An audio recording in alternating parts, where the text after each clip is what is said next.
Bienvenue à ce journal du Ramadan. Aujourd'hui, nous sommes ici à la Zawiya Seydi El Hadji Malick Sy de Dakar, située entre les avenues Lamine Gueye et Amadou Hassan Ndoye. Elle a une histoire particulière que nous allons vous faire découvrir dans ce journal. Mais avant, ouvrons la rubrique des reportages du jour. En attendant la rupture du jeûne, des Sénégalais s'adonnent au sport sur la corniche ouest ou dans des salles de gym. Cette pratique soulève la question de savoir si le sport rime avec le Ramadan.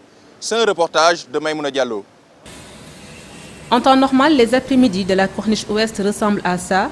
Mais en cette première semaine de Ramadan, le contraste est saisissant. Seuls quelques irréductibles s'adonnent au sport. Issa Soumaré fait partie de cela. Pour lui, Ramadan et sport de loisirs sont compatibles. Le maintien, oui. Avant le Ramadan, je le pratique dans la semaine 5 fois comme ça, mais j'aimerais continuer cette habitude, oui. Pour le docteur Mbaye Paye, la première chose à faire est de connaître ses propres limites. Le maître mot, c'est la modération, nous le disons, être à l'écoute de son corps, être progressif et être à l'écoute de son corps. Ne pas faire des efforts habituels, mais d'intensité réduite. Ne pas faire des sports qui nécessitent une grande forte dépense d'énergie. Et enfin, s'arrêter en cas de douleur thoracique, de palpitations, d'essoufflement ou de sensation de malaise. Avec le Ramadan, les habitudes sportives changent. Pour ce médecin du sport, le choix du moment ou de l'heure est quasi décisif pour l'organisme. Le sportif peut choisir de faire ce sport avant la rupture ou après la rupture.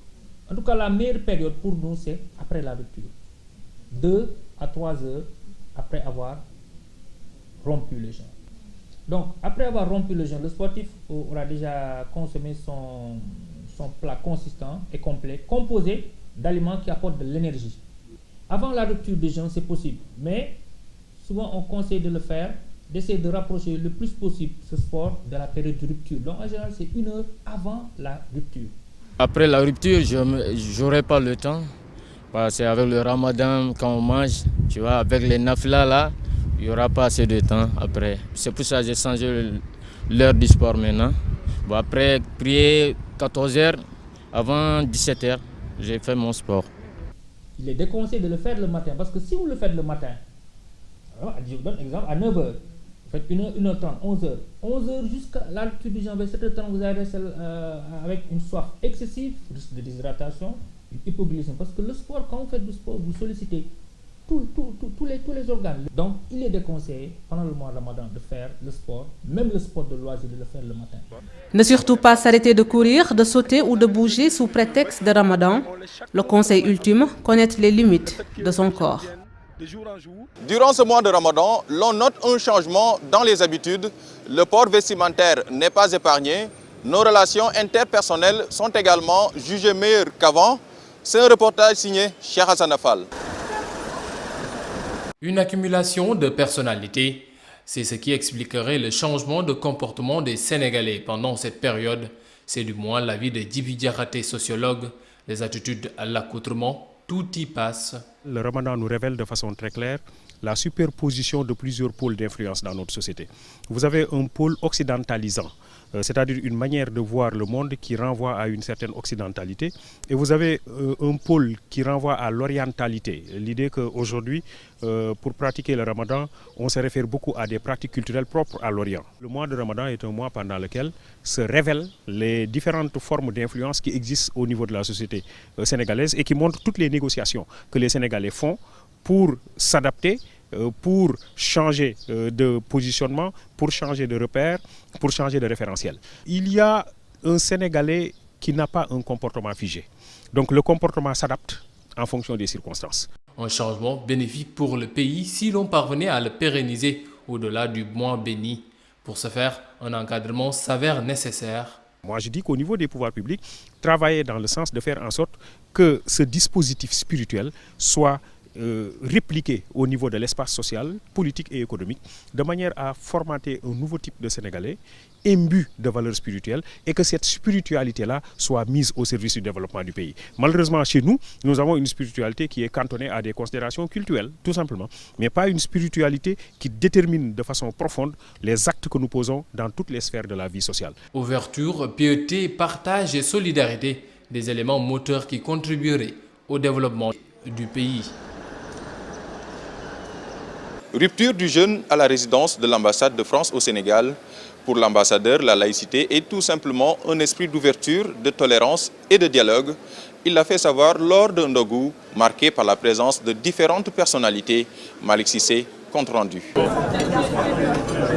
Il est 19h29 et c'est l'heure de la rupture du jeûne. Nous sommes à la résidence de l'ambassade de France au Sénégal. Christophe Bigot a convié à un ndogu des autorités publiques, diplomates, religieux, artistes, entre autres. Il n'a pas manqué de magnifier l'ouverture et la tolérance de l'islam. C'est aussi l'occasion de rappeler que l'islam est la deuxième religion en France. Donc cette laïcité qui nous rapproche, la France et le Sénégal, nous sommes deux républiques laïques, c'est une laïcité qui se veut ouverte, tolérante, c'est une laïcité qui nous rapproche, respectueuse des religions. Voilà pourquoi ce soir, comme les années précédentes, j'ai voulu que nous partagions ensemble ce ndogu. Après le ndogu, place à la musique de la Kora avec le grand maître Abdoulaye Sissoko.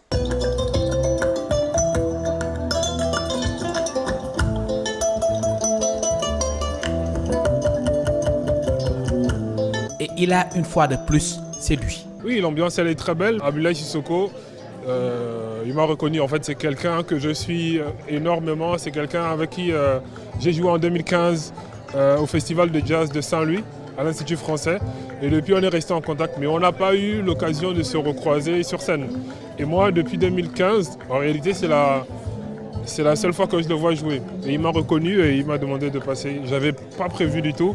Et ça s'est super bien passé. C'est toujours un énorme plaisir de jouer avec d'aussi grands artistes. Abdoulaye Sissoko, pour moi, c'est l'un des meilleurs artistes d'Afrique. Un moment de retrouvailles et d'échanges au cours de son ndogu offert par l'ambassade de la France au Sénégal.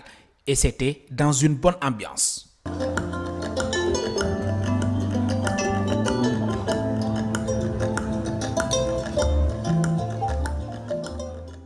À Dakar, en cette période de Ramadan, difficile de trouver un restaurant ouvert et les rares fonctionnels ne peuvent satisfaire qu'une clientèle réduite, nous dit Isidore Oumubikabou.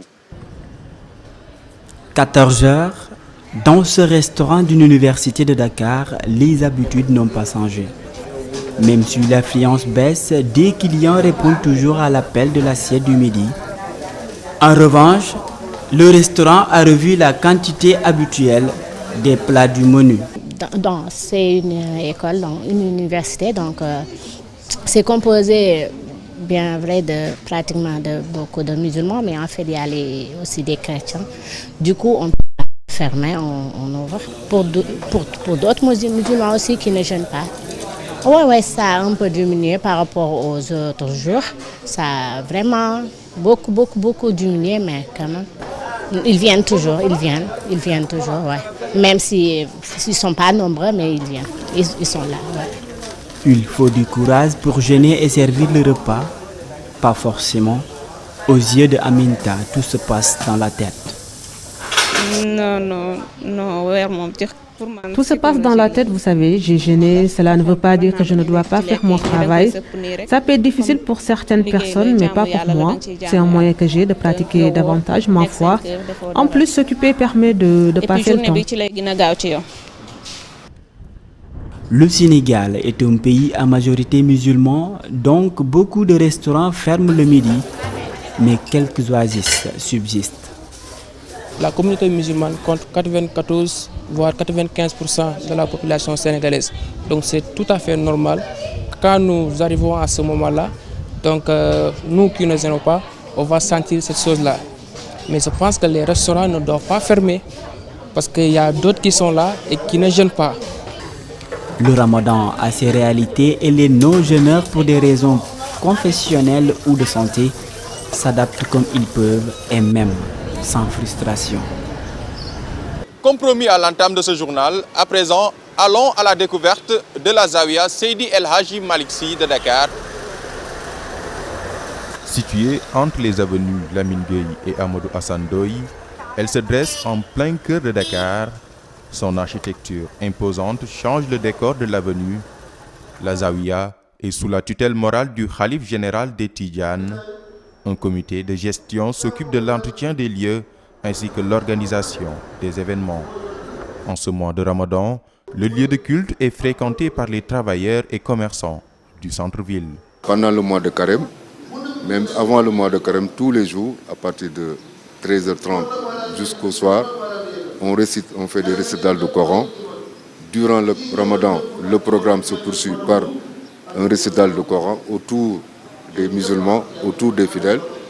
Et à partir de 17h, on prie, on fait la prière de 17h. Ensuite, nous mettons le linceul qu'on appelle le Malanoul Vazifa. Et là, aussitôt après avoir terminé les prières, nous formulons des causeries à l'endroit des femmes, à l'endroit des jeunes, à l'endroit de tous les fidèles et tous les musulmans. La Zawiya de Dakar, celle de Saint-Louis et de Tivaouane constituent les trois Zawiyas construites par Seydi Hadji Malick Sy. Elle est un lieu de recueillement pour les fidèles. Zawiya a une histoire. Et aujourd'hui, c'est réconfortant que tout musulman qui prie ici ou qui a un besoin quelconque, ses vœux peuvent être exaucés parce que ce Zawiya est élevé à l'image de la Zawiya de Fès et celle de Saint-Louis. Simple case, la Zawiya est passée d'une baraque en bois en 1909 à un bâtiment en dur en 1975 avec l'autorisation d'El Hadji Abdoul Aziz Sy, Khalif général des Tidjanes à l'époque. Et voilà qui met un terme à ce troisième numéro de votre journal du Ramadan. Merci à toute l'équipe de la réalisation. Merci à vous, chers téléspectateurs. Rendez-vous demain pour un autre numéro.